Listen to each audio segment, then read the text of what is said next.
الحمد لله نحمده ونستعينه ونستغفره ونعوذ بالله من شرور انفسنا ومن سيئات اعمالنا من يهده الله فلا مضل له ومن يضلل فلا هادي له واشهد ان لا اله الا الله وحده لا شريك له واشهد ان سيدنا مولانا محمدا عبده ورسوله صلى الله عليه وآله وصحبه وسلم تسليما كثيرا ما بعد أعوذ بالله من الشيطان الرجيم بسم الله الرحمن الرحيم ومن يخرج من بيته مهاجرا فقد وقع أجره على الله صدق الله العلي العظيم وقال نبينا صلى الله عليه وسلم طوبى للمخلصين أولئك مصابيح الدجى تتجلى عنهم كل فتنة وظلمة أو كما قال عليه الصلاة والسلام. கண்ணியமிக்க பெரியோர்களே, சகோதரர்களே, பொதுவாக மனிதன் எந்த ஒரு விஷயத்திலும் கலப்படத்தை விரும்புவதில்லை. தூய்மையான பொருளையே தான் வாங்க வேண்டும் என்று ஆசைப்படுகிறோம். ஒரு கடையில சென்று ஏதேனும் ஒரு பொருளை வாங்குவதாக இருந்தால் விலை அதிகமானாலும் பரவாயில்லை, தூய்மையான பொருளை தான் வாங்கணும், கலப்படம் இல்லாத பொருளை தான் வாங்க வேண்டும் அப்படின்னு எல்லா மனிதருக்கும் ஒரு ஆசை இருக்கும். இதே மாதிரி தான் சகோதரர்களே, அல்லாஹ் தஆலாவும் கலப்படம் இல்லாத இபாதத்தை மட்டுமே ஏற்றுக்கொள்கிறான். அல்லாஹ் தஆலா பொதுவாக இபாதத்துகளை ஏற்றுக்கொள்வது கிடையாது. பொதுவாக ஒரு மனிதன் இஸ்லாத்தை ஏற்றுக்கொண்டு விட்டால் அவருடைய இஸ்லாத்தை அல்லாஹ் ஏற்றுக்கொள்வது கிடையாது. மாறாக அந்த இஸ்லாம் பரிபூரணமாக இருக்க வேண்டும். அல்லாஹ் குர்ஆனிலே சொல்கிறான், உதுகுலு ஃபிஸ்ஸில்மி காஃபா, உதுகுலு ஃபிஸ்ஸில்மி காஃபா, நீங்கள் இஸ்லாத்திலே பரிபூரணமாக நுழைந்து விடுங்கள் அல்லாஹ் சொல்றான். அப்ப அல்லாஹ் தஆலா ஒரு பரிபூரணத்தன்மை எதிர்பார்க்கிறான். நீ முஸ்லிமா இருக்கிறது மட்டும் எனக்கு நோக்கமில்லை, நீ பரிபூரணமான இஸ்லாத்துடைய அனைத்து கடமைகளையும் நிறைவேற்றக்கூடிய அப்படிப்பட்ட முஸ்லிமாக நீ இருக்க வேண்டும் அப்படின்னு அல்லாஹ் எதிர்பார்க்கிறான். அதே போன்று அல்லாஹ் தஆலா அடியார்களிடத்துல பரிபூரணமான இஹ்லாஸை எதிர்பார்க்கிறான். நாம் எந்த ஒரு காரியத்தை செய்தாலும் அது அந்த அமல் சிறிய அமலோ பெரிய அமலோ, அந்த இபாதத்தை அல்லாஹ்வுக்காக வேண்டி மட்டுமே செய்யக்கூடியவர்களாக ஆக வேண்டும். அல்லாஹ்வுக்காக வேண்டி மட்டுமே செய்யக்கூடியவர்களாக ஆக வேண்டும்.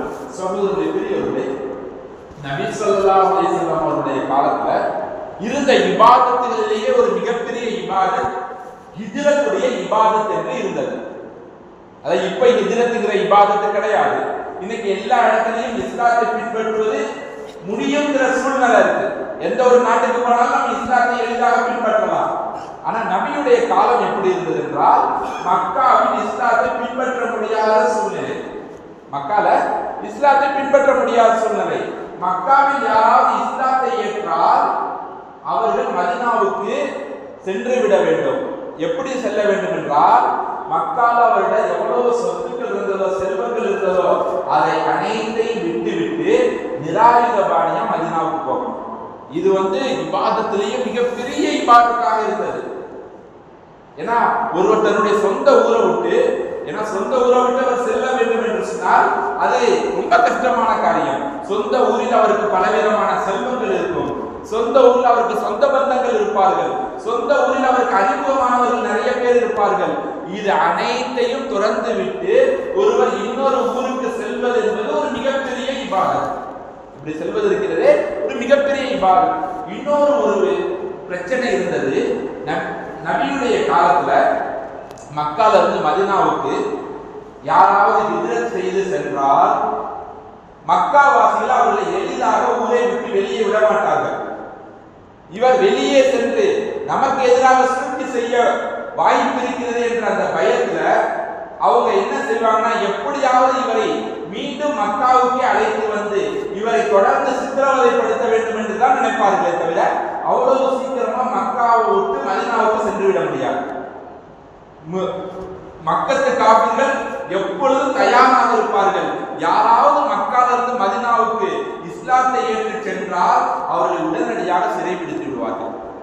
அவரை உடனடியாக சிறைப்பிடித்துவார்கள். அப்ப இவ்வளவு இக்கட்டான சூழ்நிலையில சஹாபாக்கள் எல்லா இஸ்லாத்தை ஏற்றுக்கொண்ட அனைத்து மக்காவாசிகளும் மதீனாவுக்கு ஹிஜ்ரத்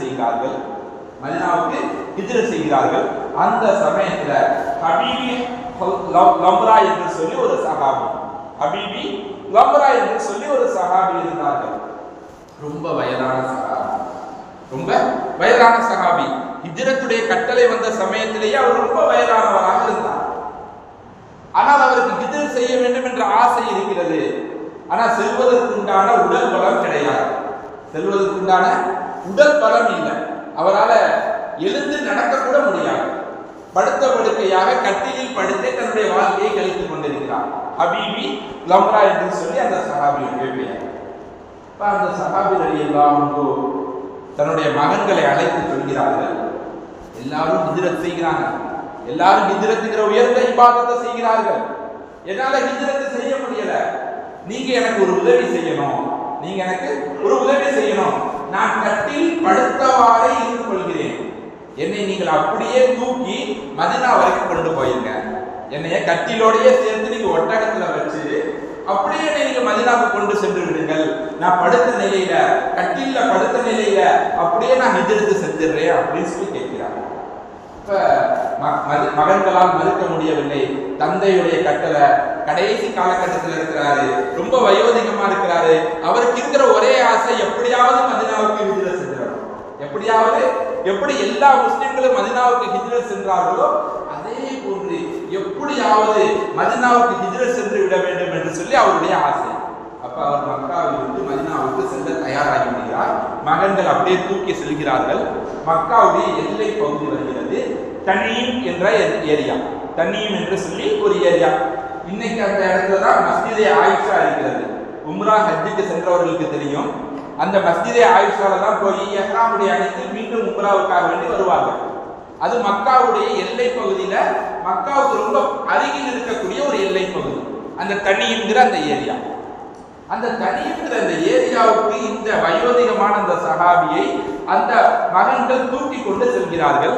அந்த தனீம் ஏரியா வந்த உடனே இவருக்கு உடல்நிலை ரொம்ப மோசமாகி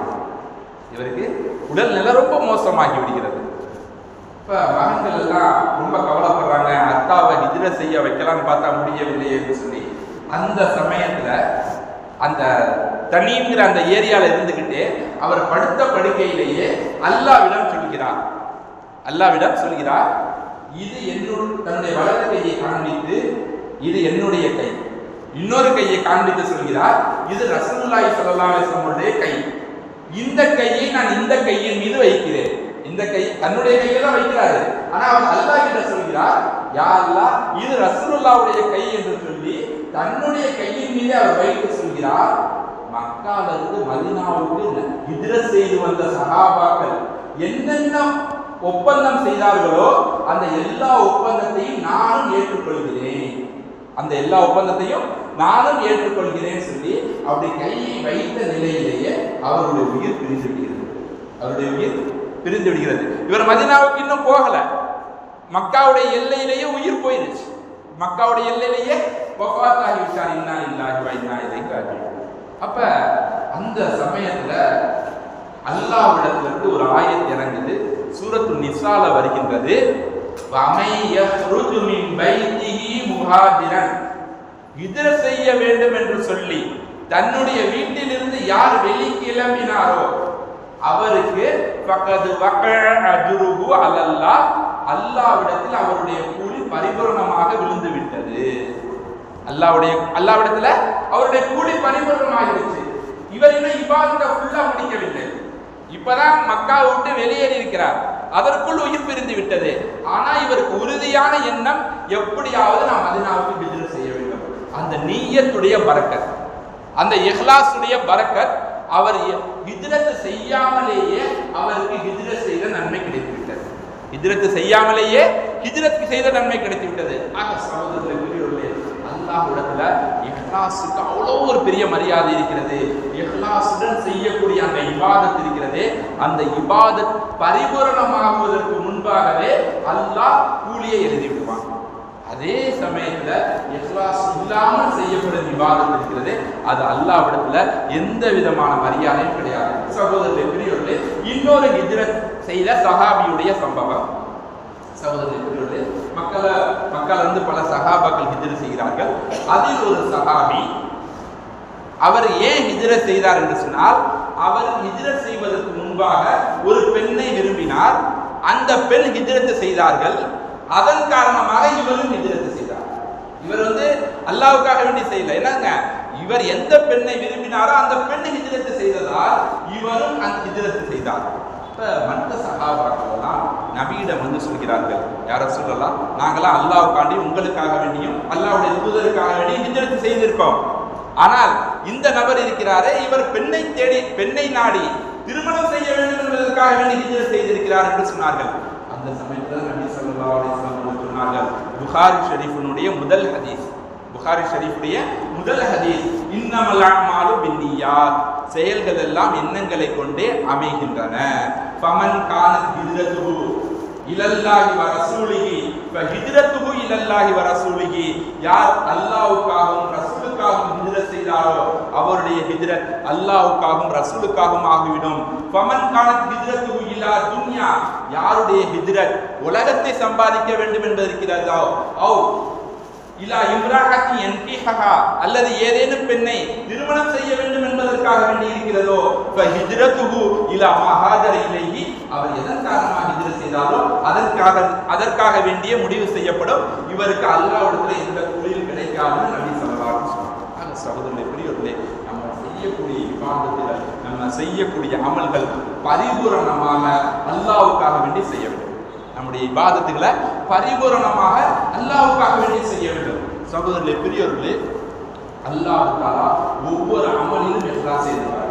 நபி ஸல்லல்லாஹு அலைஹி வஸல்லம் அவர்கள் சொன்னார்கள், மன் காம ரமலான், ரமலானுடைய மாதம் இன்னும் ஒரு மாதத்தில் வர இருக்கிறது. நபி ஸல்லல்லாஹு அலைஹி வஸல்லம் சொன்னாங்க, மன் காம ரமலான் ஈமானன் வ இஹ்திசாபன் குஃபிர லஹு மா தகத்தம மின் தன்பிஹி, யார் ரமலானுடைய மாதத்துல அல்லாஹ்வுக்காக வேண்டி நோன்பு வைப்பாரோ அவருடைய முன்னால் செய்த எல்லா பாவங்களும் மன்னிக்கப்படும். இன்னொரு ரிவாயத்துல, யார் ரமலானுடைய மாதத்தில் அல்லாஹ்வுக்காக வேண்டி இரவு நேர தொழுகைகளை நிறைவேற்றுவாரோ அவருடைய முந்தைய பாவங்கள் எல்லாம் மன்னிக்கப்படும். ஆக சகோதரர்களே, பெரியவர்களே, அல்லாஹ் தஆலா எங்கெங்கெல்லாம் இபாதத்தை பற்றி சொல்கிறானோ அந்த இடத்தில் எல்லாம் அல்லாஹ் இஹ்லாஸை தான் சொல்லி காட்டுகிறான். நீங்கள் பரிபூரணமாக அல்லாஹ்வுக்காக வேண்டி மட்டுமே அமல்களை செய்யுங்கள், நீங்கள் பரிபூரணமாக அல்லாஹ்வுக்காக வேண்டி மட்டுமே இபாதத்தை செய்யுங்கள் என்று அல்லாஹ் தஆலா சொல்லி காட்டுகிறான். சகோதரர்களே, பெரியவர்களே, உதாரணத்துக்கு தொழுகையில நம்ம அல்லாஹ்வுக்காக வேண்டி தொழுவது, அல்லாஹ்வுக்காக வேண்டி தொழுவது. சௌபான் ரலியல்லாஹு அன்ஹு நபி ஸல்லல்லாஹு அலைஹி வஸல்லம் சொன்னாங்க, சௌபான் ரலியல்லாஹு அன்ஹு நபி சொன்னாங்க, நீ அல்லாஹ்வுக்காக வேண்டி ஒரு ரக்காத் தொழுதால், நீ அல்லாஹ்வுக்காக வேண்டி ஒரு ரக்காத் தொழுதால் அதன் காரணமாக சொர்க்கத்திலே உனக்கு ஒரு அந்தஸ்து உயர்த்தப்படும், ஒரு பாவம் மன்னிக்கப்படும், ஒரு பாவம் மன்னிக்கப்படும். முக்கியமான விஷயம்னா அல்லாஹ்வுக்காக வேண்டி அவர் நிறைவேற்றிருக்க வேண்டும் சொன்னாங்க. சகோதரர்களே, பெரியவர்களே, அதே போன்று நம்ம செய்யக்கூடிய தான தர்மங்கள் அல்லாஹ்வுக்காக வேண்டி நம்ம எவ்வளவு தான தர்மங்கள் செய்தாலும் அந்த தான தர்மங்களை முழுக்க அல்லாஹ்வுக்காக வேண்டி செய்ய வேண்டும். ஹதீஸ்களில் நிறைய சிறப்புகள் மறைமுகமான தான தர்மங்களுக்கு சொல்லப்பட்டிருக்கு. நம்ம எல்லாருக்கும் தெரிந்த ஒரு ஹதீஸ், முஸ்லிம் புகாரில் பதிவு செய்யப்பட்ட ஹதீஸ். 7 நபர்களுக்கு அல்லாஹ் தஆலா கியாமத் நாள்ல நிழலே இல்லாத சமயத்துல தன்னுடைய அர்ஷுடைய நிழலை கொடுப்பான். அதில் ஒரு நபர் என்னதுங்க, அவர் சதக்கா செஞ்சாரு, தான தர்மம் செஞ்சாரு, அவர் வலக்கையில செஞ்சது இடக்கைக்கு தெரியாது. அவரு வலது கையால் சதக்கா செய்தார், அவருடைய இடது கைக்கு தெரியாது. அந்த அளவுக்கு மறைமுகமாக மறைத்து தான தர்மங்கள் செய்தார். அவருக்கு நாளைக்கு கியாமத்துடைய நாள்ல அர்ஷுடைய நிழலை தருகிறார். சகோதரர்களே, பெரியவர்களே, அதே போன்று மறைமுகமான தர்மம் இருக்கிறது அல்லாஹ்வுடைய கோபத்தை தணிக்கும். நபி ஸல்லல்லாஹு அலைஹி வஸல்லம் சொன்னாங்க, சதக்கத்து சிர்ரி, அடியான் செய்யக்கூடிய ரகசியமான தர்மம், துத்ஃபிஉ கலபர் ரப்பி, அல்லாஹ்வுடைய கோபத்தை அணைத்து விடுகிறது, அல்லாஹ்வுடைய கோபத்தை அணைத்து விடுகிறது. அல்லாஹ்விடத்துல அவர் எவ்வளவுதான் கோபமான காரியத்தை அவர் செஞ்சிருந்தாலும் அவர் செய்யக்கூடிய அந்த மறைமுகமான சதக்கா, மறைமுகமான தான தர்மங்கள், அதன் காரணமாக அவருடைய எல்லா பாவங்களையும் மன்னிச்சு அல்லாஹ் அவர் மீது பிரியப்படக்கூடியவனாக மாறிவிடுவான். ஆக சகோதரர்களே, பெரியவர்களே, நம்முடைய சகாபாக்களுடைய காலத்தில் எடுத்துக்கொள்ளலாம், அதுக்கு பின்னாடி உள்ள தாபியீன்களுடைய காலத்தில் எடுத்துக்கொள்ளலாம். நிறைய சம்பவங்கள் அவர்கள் மறைமுகமாக தான தர்மங்கள் செய்தது சம்பந்தமாக வருகிறது. எந்த அளவுக்கு என்றால் அவர்கள் இறந்ததற்கு பிறகுதான் தெரியும் இவர் தான் உதவி செய்து கொண்டிருந்தார் என்று சொல்லி. அதற்கு அபூபக்கர் சித்திக் ரலியல்லாஹு அன்ஹு அவர்கள் இதே மாதிரி தான தர்மங்கள் செய்யக்கூடியவர்கள். சகோதரர்களே, அதற்கு அபூபக்கர் சித்திக் ரலியல்லாஹு அன்ஹு ஒரு வழக்கமாக இருந்தது. அவர்கள் பகலில் ஆட்சி செய்வார்கள், பகல்ல ஆட்சி செய்வாங்க. மன்னராக இருந்தார்கள், கலிஃபாவாக இருந்தார்கள். இரவு நேரத்துல ஒரு வீட்டுக்கு செல்வார்கள். அந்த வீட்டில் ஒரு வயதான கண் தெரியாத மூதாட்டி இருந்தார்கள். வயதான கண் தெரியாத மூதாட்டி இருந்தாங்க. இரவு நேரத்தில் யாருக்குமே தெரியாம சில உணவுப் பொருட்களை எடுத்துக்கொண்டு சென்று அந்த பெண்மணிக்கு கொடுத்து விட்டு வருவார்கள். இரவு நேரத்தில் பெண்மணிக்கு கொடுத்து விட்டு வருவார்கள். இப்படியே நடந்து கொண்டு இருந்தது. அபூபக்கர் சித்திக் ரலியல்லாஹு அன்ஹு ஒரு நாள் வஃபாத் ஆகிவிட்டார்கள். அந்த சமயத்துல அந்த பெண்மணி வந்து உமர் ரலியல்லாஹு அன்ஹு கேட்டாங்களா, உமர் ரலியல்லாஹு அன்ஹு கேட்டாங்களா, என்ன எப்போது இரவு நேரத்தில் ஒருவர் வந்து எனக்கு உதவி செய்வாரு, இன்னைக்கு வரல, அவர் வஃபாத் ஆகிட்டாரான்னு கேட்டாங்க. அவரு வஃபாத் ஆகிட்டாரு. ஆக வஃபாத் ஆகிற வரைக்கும் அவர்கள் செய்யக்கூடிய அந்த தான தர்மங்களை முழுவதுமாக மறைத்து செய்தார்கள்.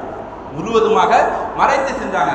அந்த அளவுக்கு தான தர்மங்கள் செய்யக்கூடிய சமயத்துல மறைத்து செய்யக்கூடியவர்களாக இருந்தார்கள். அலி ரலியல்லாஹு அன்ஹு அவருடைய மகன் ஒருவர் ஹுசைன் ரலியல்லாஹு அன்ஹு அவருடைய மகன் ஒருவர் அலி என்று இருந்தார். ஹுசைன் அவருடைய தந்தை பெயரும் அலி. ஹுசைன் அவர்களுக்கு மகன் ஒருவர் இருந்தார், அலி இப்னு ஹுசைன் ரலியல்லாஹு அன்ஹு என்று ஒரு சஹாபி இருந்தார்கள்.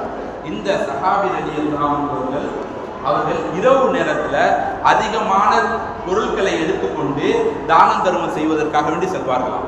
சென்று யார் வீட்டில் கொடுக்க வேண்டுமோ அந்த வீட்டில் மறைமுகமாக வைத்து விட்டு வந்து விடுவார்கள். யார் வீட்டில் கொடுக்கணுமோ அந்த வீட்டில் மறைமுகமாக அதை வைத்து விட்டு வந்துடுவார்கள்.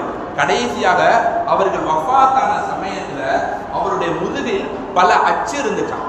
என்னங்க, தோல் துருத்தியுடைய அந்த ஜாமான்களை சுமந்து சென்றதன் காரணமாக அவருடைய முதுகில் நிறைய அச்சு இருந்ததா. அதை வைத்து கண்டுபிடித்தார்களா இவர்கள் இரவு நேரத்தில் அதிகமாக தான தர்மம் செய்வாங்க. இந்த நபரை பற்றி இஸ்ஹாக் இப்னு ராஹவி அவங்க சொல்கிறார்கள், மதீனால நிறைய மக்கள் இருந்தார்கள். அவர்கள் எப்படி வாழ்கிறார்கள் என்று யாருக்குமே தெரியாது. அவர்களுக்கு வருமானம் ஏதும் இல்லாமல் இருந்தது. எப்ப அலி இப்னு ஹுசைன் அவர்கள் வஃபாத் ஆனார்களோ அந்த சமயத்துல தான் நாங்கள் புரிந்து கொண்டோம் அலி இப்னு ஹுசைன் தான் அந்த குடும்பத்துக்கு உதவி செய்து கொண்டிருந்தார் என்று சொல்லி. அந்த குடும்பத்திற்கு உதவி செய்து கொண்டிருந்தார். மறைமுகமாக தான தர்மம் செய்வது இருக்கிறது மிக முக்கியமான ஒரு இபாதத்தாக இருக்கிறது. இந்த அல்லாஹ்வுடைய கோபத்தை, அல்லாஹ் தவறான விஷயங்கள் ஒருவேளை தக்தீர்ல முடிவு செய்திருந்தாலும் அதை மாற்றக்கூடிய வல்லமை பெற்றதாக இருக்கிறது.